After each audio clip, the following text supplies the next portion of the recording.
The first Liberator consolidated sent around the world on 2 round trips because the Air Force was not sure about it. 1941, it was on a second trip around the world, and it was parked right in front of the coal tower at Hickam, right out the front door. And I was outside looking around. It was about time to go, quitting time, and I was looking at the Liberator. We were talking about it when those planes came across Diamond Heads, headed up toward the Marine base at AIA above Pearl Harbor. Somewhere along the line, it was on fire later in the raid, and it wasn't totally destroyed by a bomb or anything, but one of the engines had come down, and one of the crew members who had been out on the plane, they were going to try to get it started, get out of there. The engine came down and had him pinned, and it was a fire burning, and he was being burned, not quickly, it wasn't a lot of gas. And Schofield, this electrician, he went over and tried to pull him out from under there, and the guy died as he was trying to pull him. Schofield never had another sane thought from that time on. He came back toward me and looking at his hands, and his hands were just deep, brown, stained, dry blood, where he'd been pulling. Evidently it was coming out of the guy's skin, and that one was destroyed right in front of the tire. That was the end of number 2 B-24. I never realized it was going to have such a part in my future life. Yeah, when I was on duty in the radio station all night before the raid started, I was going to be going off duty at 8 o'clock in the morning. The raid started at 7 minutes to 8. We were outside waiting there for our relief to come in. They were coming in, so we went out and we saw these planes coming in from over Diamond Head. They were coming in like from the east, like they'd been coming from a carrier or United States. Then as they turned over the harbor and started to dive down in, I'd seen this Sergeant Picala was there, who was the line chief. I said to him, "They're Japanese." He said, "Oh, you got to be crazy." I said, "Look at the stripe under that goddamn commander's wing." And the lead man had the big stripe, and his wingman on the left wing, number 3 plane, did the dive down, and they followed in, and they just start peeling off and down over the Marine barracks and over the harbor, and then it started, whoop, whoop, whoop, whoop, the bombs going off. The 4th plane was the one that hit the Arizona. It was just a long, roaring roar.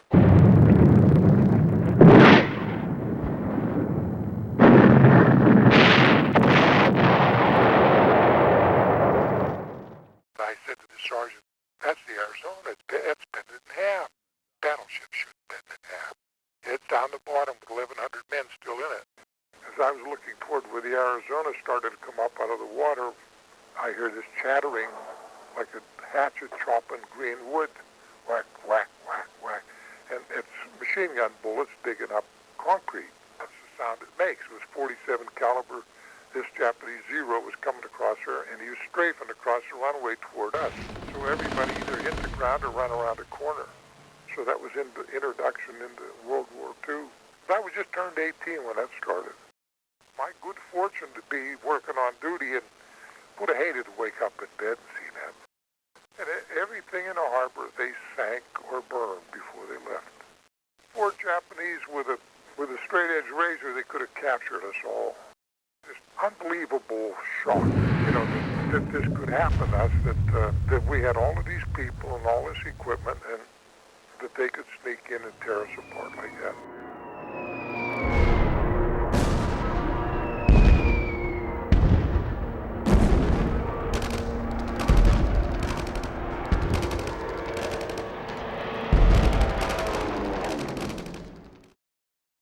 Young Olson, you're the pride of my life.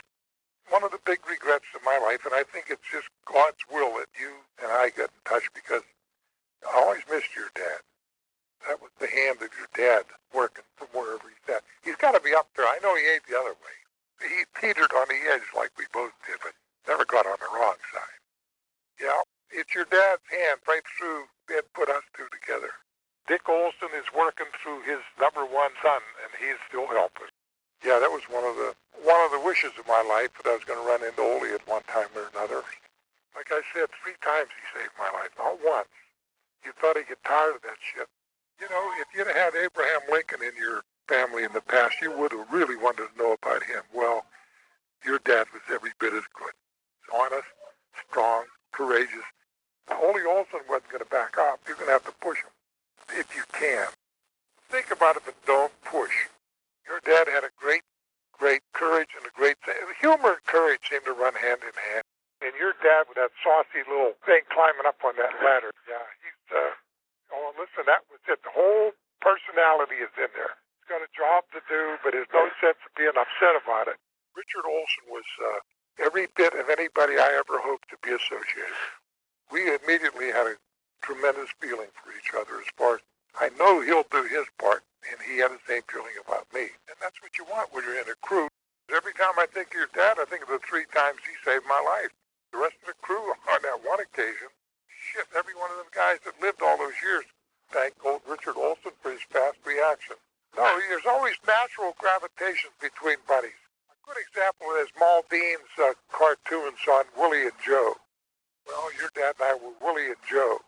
The first time we met, we just knew that, well, he understands me and I understand him, and we did. It was such an intense period, and I'd been an enlisted man so long, 4 years before I became an officer.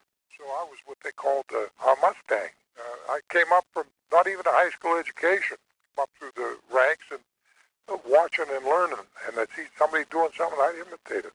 And the one thing he liked, that I had been a combat veteran in the South Pacific, and I was willing to go again. So he thought, well, if you could do that, it's not that bad. But I said, the great part of it is, if you could keep doing it, because the first raid in Europe, I said to your dad when we were up there and we were being shot at, Ole, what the hell am I doing here? Kelly said it, I had said it. When you get up there, you look down at Poesty and you're coming over and say, what the hell am I doing here? You know, I could have been sitting in the South Pacific with it and already backed into the radio operator job out of combat, you know. Like my father would say, kids met, that God determines where you're going and when. Like I said to your dad once, just realize every day is just like any other day. You know, let's go. We got a job to do. We asked for it. Nobody was ever better than your dad at that. Your dad had to be one of the most disappointed people, him and the Oliva especially. Their whole outfit was supposed to go to Utah and get assigned to P-38 transition. They all followed the class B-4 from Chickasee that went to Salt Lake City for assignment. Well, the whole class B-4 all wound up in P-38 transition. So his class, they got there thinking, oh boy, P-38, you know. Bullshit. They were hotshot Charlies, you know. Well, the P-38, we absolutely adored them in combat because they were the only ones that would stay with us. Him and Oliva were going up the 29th Combat Crew Training School, Gowan Field at Boise, Idaho. And it's a colonel named Kane, got a good bit of B-24 experience. He's the base commander, and it's a replacement crew training unit. Kane's group was a good place to learn about B-24s in combat. So I showed up there, and then in among the group showing up is here's your dad, here's Oliva, and here's a bunch of others, you know. And we were all assigned to go in there and start training, and the cadre was always a group of people that would move from one place to another to organize a new base or a new unit. And Kane's cadre were the ones that had B-24 combat experience, like the Ploesti raid. That had been in August before, it's 43, I believe, a low-level job. So anyway, that's when your dad and I were put in together. Went over Utah and Tonopah and places. There were miles of them crashed up planes like Kelly and Hooter did in Italy. There were so many bad planes in training and so many neophytes learning, like, well, little clumsy birds. We didn't have too many crashes at Gowan, but until they started those tires wearing out. Kelly, to fill you in on giving Colonel Kane hell about the bald tires. We were taken off in the snow that night at Boise when the right main gear blew out.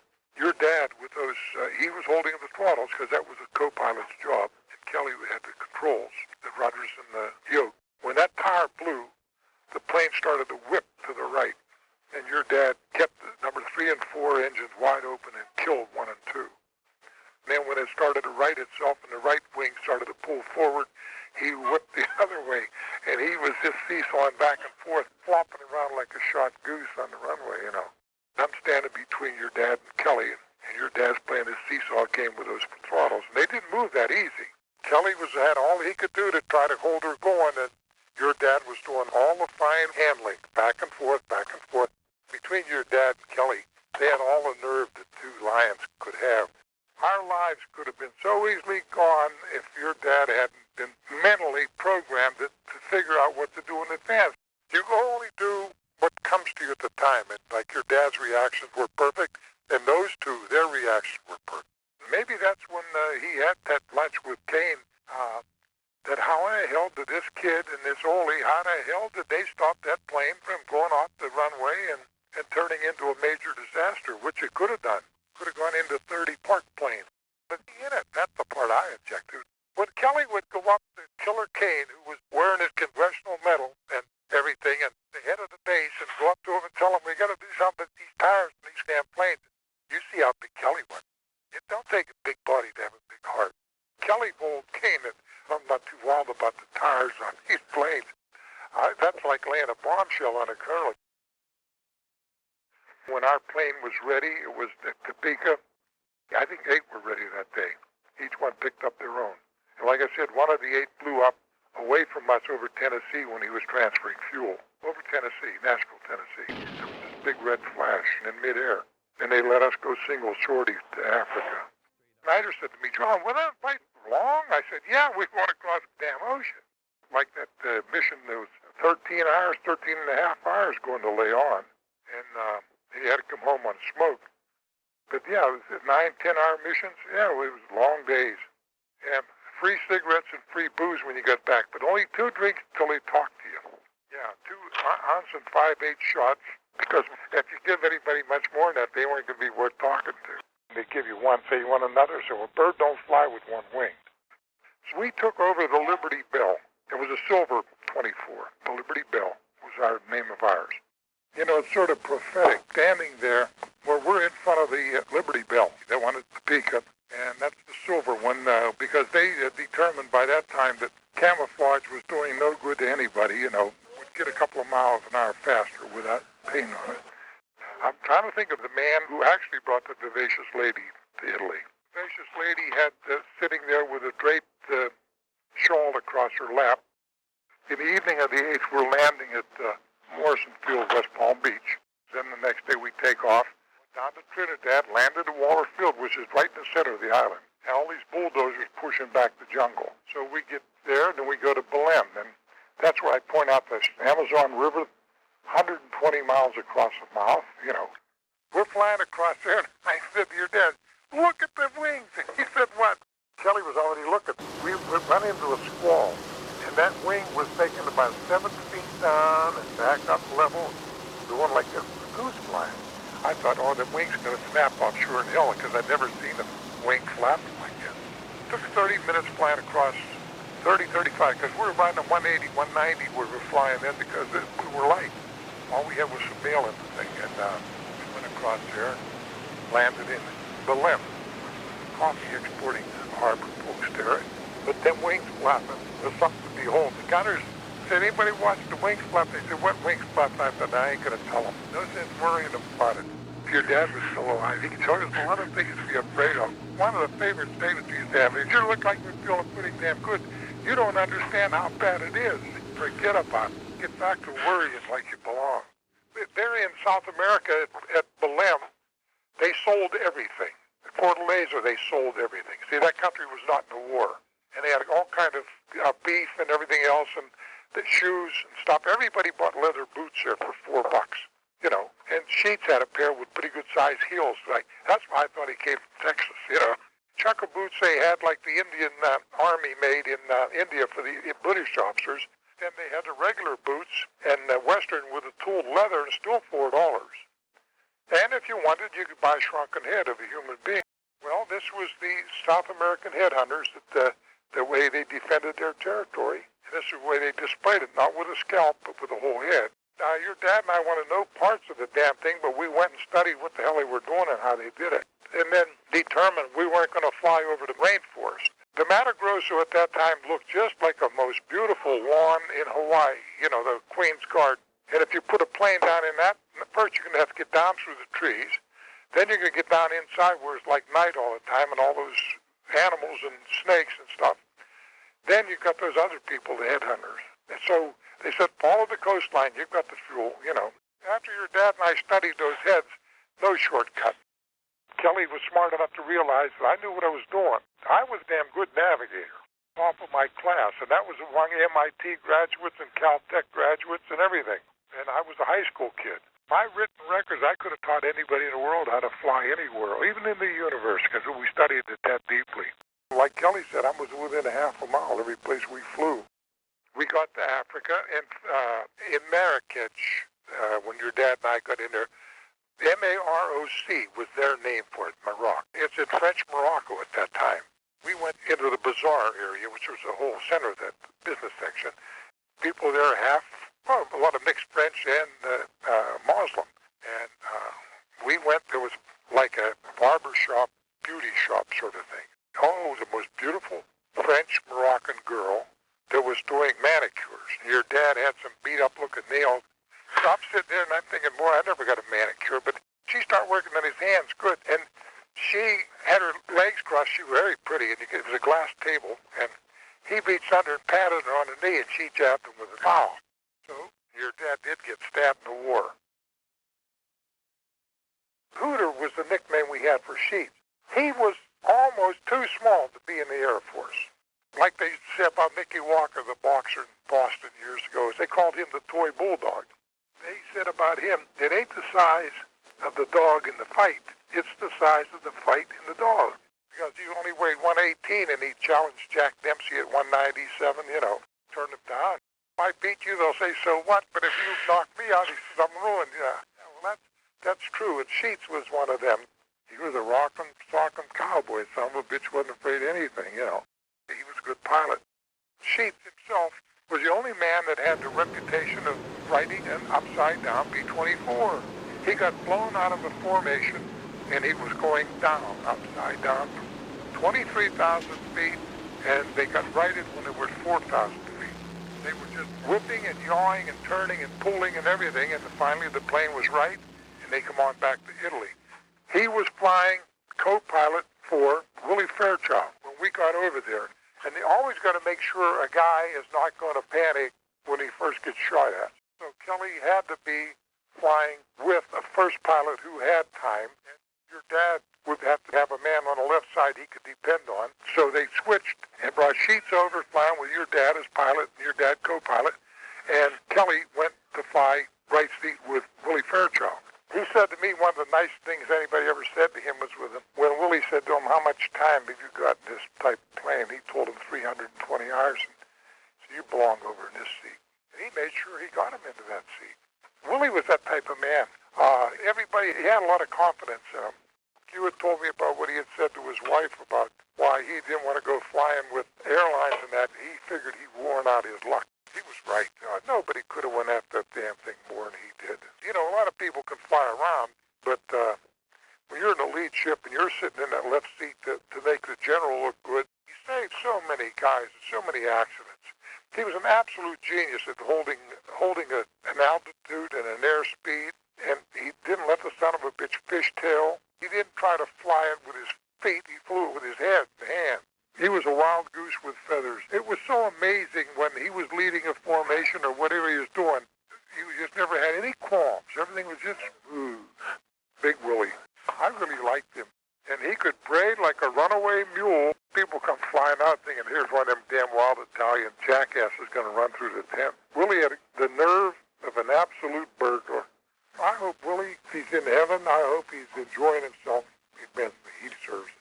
Big, rangy guys. Your dad was like 5'11". He was the ideal size for flying 4-inch. 4-engine was a physical job. And then there was the big guys like Willie Fairchild. Kelly, if you can see by the pictures of us in the group, Kelly was him and Chapman were about the same size. And Sheets was little like Kelly, only shorter even. You can see him there on the right side. Very young, for the job he was doing. Well, we all were. You'd have to see a little skinny Kelly getting in and staying on that left side. That shows where that little skinny fart got his nerve. It came with a package. Kelly, well, he's not Tarzan of the apes, and he's not Gargantua, but he's like Hooter. He's a little guy with a big heart and a lot of courage. It don't take a big body to have a big heart. Kelly would surprise you because you'd look at him and you'd think, well, book on the cover is another one of the Mickey Walkers, those bulldogs. Yeah, and Kelly and us, we were a tight crew, and we did some fancy flying. I got such a deep fondness for that whole group of people that were so instrumental. And the only thing that really bothers me is guys like your dad and Sheets, and even Kelly didn't wind up being colonels or brigadier generals. The next skinniest, littlest part in the Air Force to Sheets was Rogers. They could talk about Davy Crockett, and they could talk about all of those early Texas pioneer greats. Nobody had a bigger heart than that little skinny son of a gun. The son of a bitch would have fought Jack Dempsey if he was a cab driver. I guess in Houston, when he came in from the country as a boy or wherever, then been cheated by them. The kind that would ride you around 3 blocks and charge you $2. We don't know why, but if he got near a cab driver, a fight was on. And with New York City with 27,000 cab drivers, he could have never lived there. A lot of us dearly loved Franklin Roosevelt, and Franklin Roosevelt was our hero. He was our president. And from 1932, when most of us were 8, 9, 10 years old, we grew up with Franklin Roosevelt, and he always had, if you ever see any old pictures of him, he had one of those long cigarette holders. And they stood out there about 8 inches from your nose. The wind on an airstrip, you got to be some kind of idiot to think you could light one with a match. And Rogers would strike a damn match out there in the open and light the damn cigarette when everybody's betting they'll never get lit. And every time I see a picture or a long cigarette holder or something, right away comes little Rogers. He liked to wear a silk scarf around his neck and smoke that long cigarette holder. Bill Snyder's one hell of a good man. He had a good sense of humor because he knew his own peccadilloes. He knew his own problems, and like I used to give him hell, damn it, stop getting your ass busted. Going to keep you as a tech sergeant if we can. In case he ever went to prison camp or got killed, but his mother would get more money than 6 times a private. Between him and Rogers, one or the other would always be getting some kind of trouble, and they'd be busting him, Yeah, and then 15th of the month, you'd put him in for a promotion to buck sergeant and force it through, and then the next month, you'd put him through for the tech sergeant they deserved, and you might get it through, but then he'd go out and get another fight. So in Algiers, I said to him, Snyder, you ain't going to town yourself this time. You're just not going to do it. I said, just think about it. If we get killed, your mother's going to get 6 times a private's pay. 6 times tech sergeant's a lot more. He didn't like the thinking on that, us being killed. But I said, let's be practical. Snyder was a hell of a good shot with a machine gun. When Snyder shot, he meant business. Chapman was a goddamn good. He had a real unorthodox way of going up and down with that 45 or something, but you hit what he shot at. Your dad was a good shot, too. The spotter plane. Some of the bitch was a mile away. And Snyder says, I'm going to throw a few at him. And he did. The tracers went up and then went down before they got to the plane, and which meant that it was close. And he pulled it up a little bit, fired a couple more. Smoke started coming out of that son of a bitch, and he was gone. Everybody cheered us on the side of the formation. It'd really be like hitting a quill behind a barn, shooting over the roof. I think Snyder had 5. He was really a good shot. He's the one that's beside your dad there shooting at that skeet thing. We were on the firing range with the guns and stuff. We were in our flying zoot suits, and we're lined up there, a bunch of us, and like I said to the girl the other day when she's looking at that picture, I said, look at it. I said, that's Snyder, the radio man, leaning back against my legs. He was real laid-back radio operator, but he knew he had a good backup because I was an original. Like Hop said, camaraderie, yeah. That was a good crew. You look at our pictures and everything, Hanson was a very, very good young man. He was a very clean-cut, very nice, very quiet.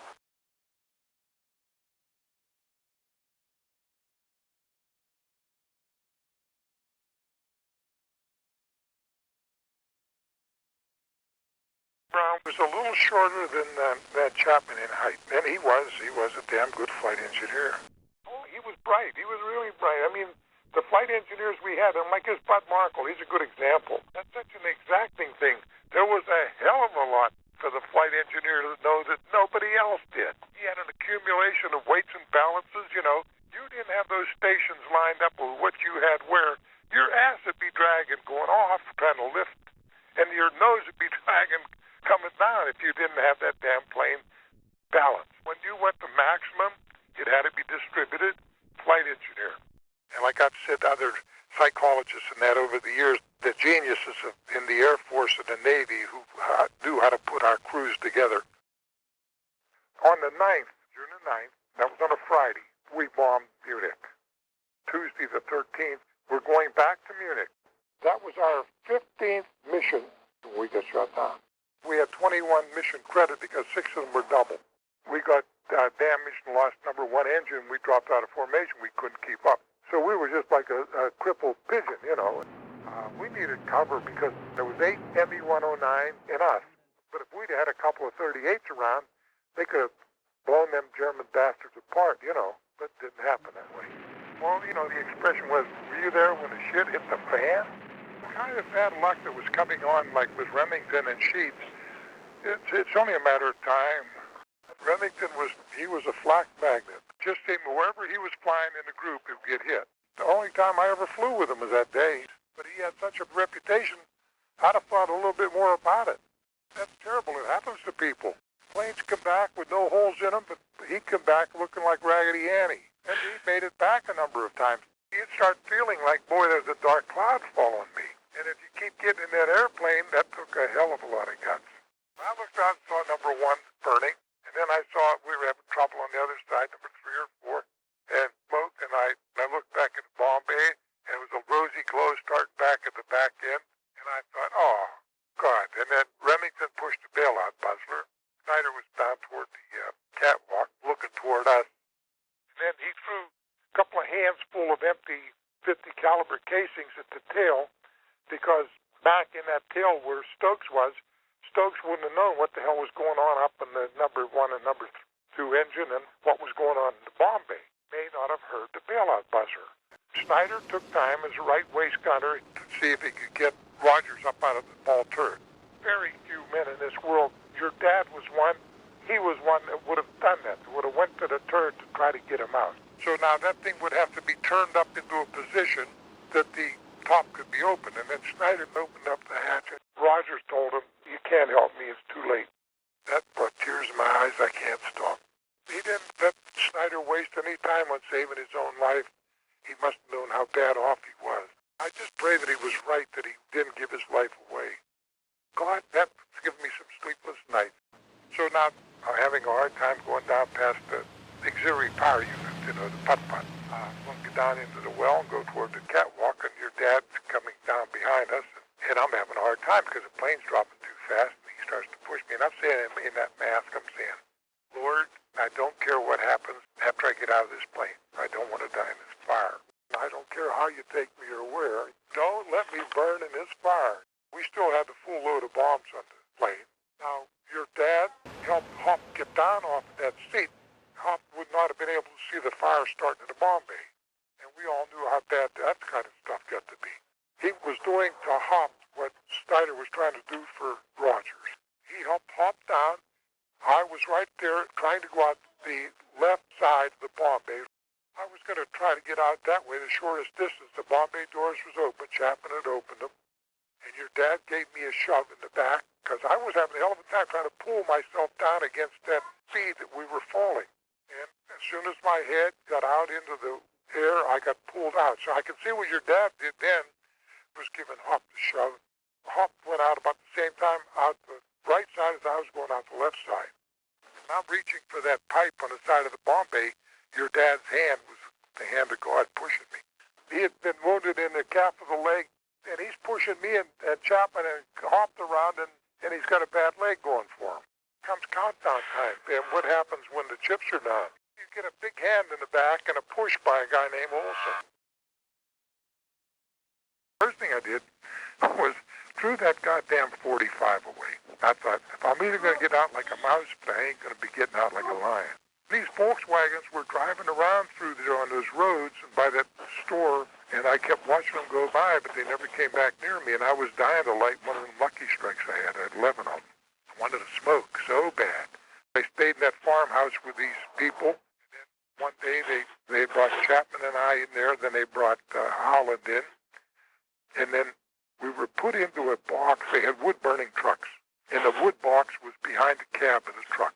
And they had all kind of wood chips and stuff in it. They fed the fire that kept their trucks going.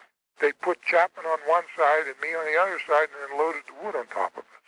And then they took us through this town of Monfalcone and Gradisca and Gorizia. One of those people that we talked to, the one they said he seemed to be a German or something, he was a Boer, B-O-E-R. His name was Archer Kruger. He lived just like the people. He walked around there. He could pass as a hunkie. And in that area, northeast of Trieste, they speak three languages. Yeah, interchangeably. Speak the Austrian, they'll speak Slovenian, and they'll speak Italian.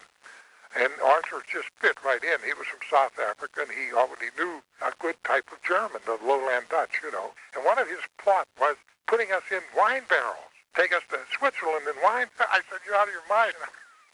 They had them huge ones, you know, the oxen would pull. They were like 6, 7 foot in diameter, and you'd be inside there, it wouldn't be full. Oh, shit, now the vapors would knock you out. We had crossed from the Julian Alps into Yugoslavia, and that's where we went across the railroad tracks and went to the Bergen Most, and that's where we escaped from. But that was many, many, many weeks later. These people from Yugoslavia, one was about 15 years old, the other one was about 17. Now, it's hard to feel secure, except when you look in the kids' eyes, and I spoke enough hunky.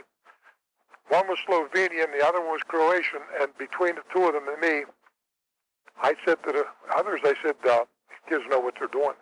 They know what that gun is. They had the Russian Berzastrelko, they called it. Your son Eric, growing up a little bit, will look like this Jerna, this young guy. He was about 14 or 15, was our patrol leader. They were dependable. And when I talked to them, I knew they were dependable. If something was going to happen to us, it would have to happen to them first. And that was a great thing there, too. I said, there's Walter Chapman. You want to get confirmation about how hungry we got and how starved we got. He said, John, remember that first 5 days, that time when we had nothing to eat? I said, yeah. He said, then after that, we weren't hungry so much anymore. None of these people were getting paid for it, Ole. Every one of them was doing it like the Italians. The Germans didn't screw around. If you were fraternizing with the enemy, you're dead. And if they weren't sure, they'd kill you anyway, just to teach people a lesson. Those people, their ass was in the fire. And they give us those letters to drop when we got back. You know, they write a little letter to some relative in this country, and I put them in that jacket. But every time we came close to getting caught, I destroyed them. And I think I told Chapman and Holland both the same thing. I said, if we get caught with those letters, they'll just go right back there and kill all those families. And those families, they fed us and they hid us. We can't let that happen.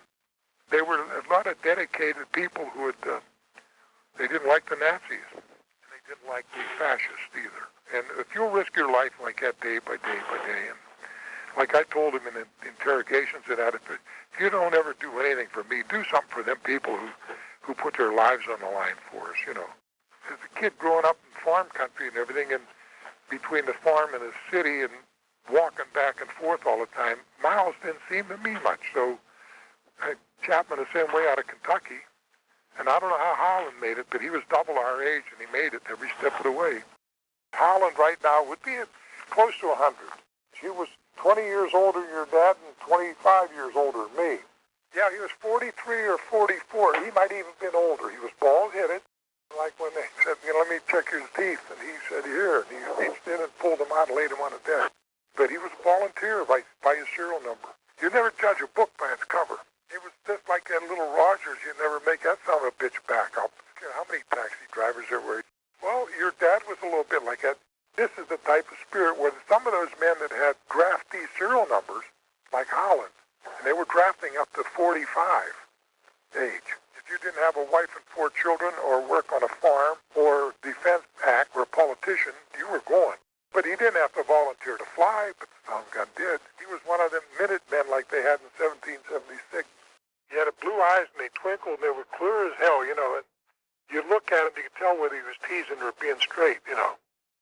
But I really enjoyed him. He said, well, I don't have to worry about getting any toothaches, you know. I mean, you got to have a humor to survive.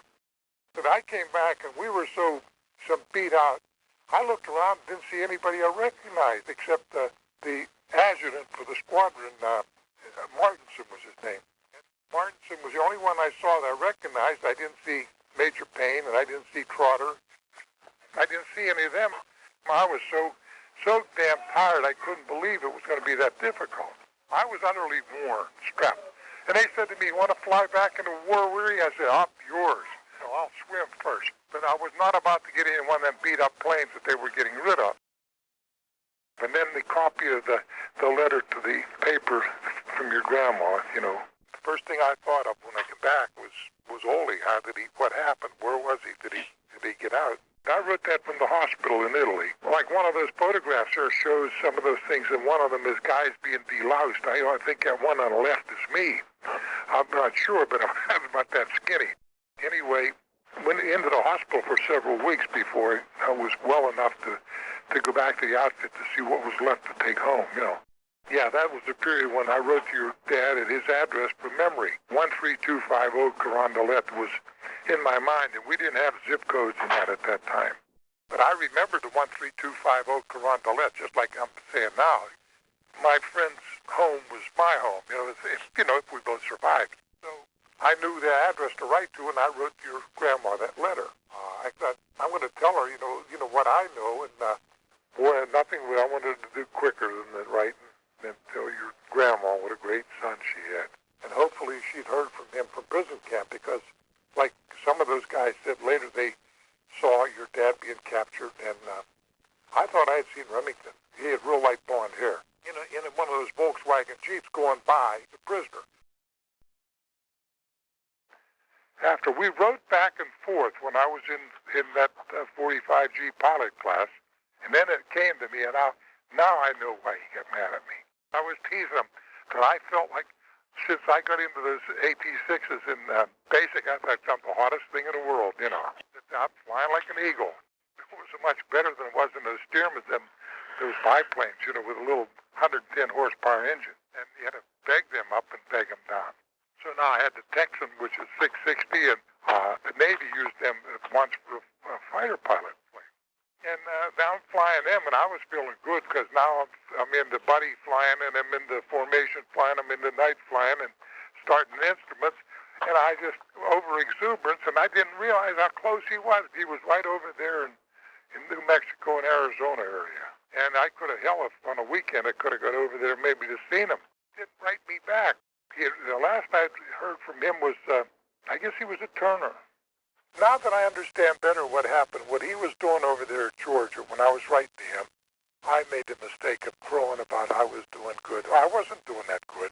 I was teasing like I'm the hottest thing in the world. I'm primary going to basic, and he's thinking they're putting me through the mill back here, and I think it peeved him. I wished I hadn't done it. That's one of the sorrows of my life. I didn't get to meet Ole again.